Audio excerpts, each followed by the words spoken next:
ऊपर पहाड़ नीचे कंकड़, ए भोला बाबा कैसे करूँगी तेरी पूजा। ऊपर पहाड़ नीचे कंकड़, ए भोला बाबा कैसे करूँगी तेरी पूजा। जलवा जो है भोला मछली के जूठा, जलवा जो है भोला मछली के जूठा।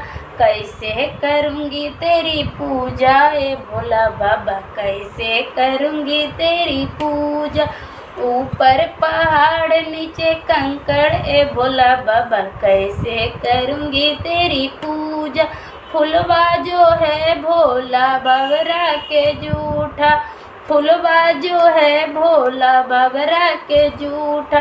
कैसे करूँगी तेरी पूजा, ए भोला बाबा कैसे करूँगी तेरी पूजा। ऊपर पहाड़ नीचे कंकड़, ए भोला बाबा कैसे करूँगी तेरी पूजा। फलवा जो है भोला माखी के जूठा, फलवा जो है भोला माखी के जूठा।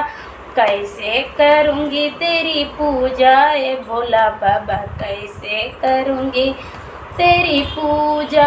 ऊपर पहाड़ नीचे कंकड़, ए भोला बाबा ऊपर पहाड़ नीचे कंकड़, ए भोला बाबा कैसे करूँगी तेरी पूजा, ए भोला बाबा कैसे करूँगी तेरी पूजा। मिश्री जो है भोला चींटी के जूठा, मिश्री जो है भोला चींटी के जूठा। कैसे करूँगी तेरी पूजा, ए भोला बाबा कैसे करूँगी तेरी पूजा। तो हर हर महादेव। तो अगर मेरा मतलब गीत अच्छा लगे तो प्लीज़ आप लोग मेरे गीत को लाइक कमेंट शेयर ज़रूर करिएगा और मेरे चैनल को सब्सक्राइब ज़रूर कर लीजिएगा। तो हर हर महादेव।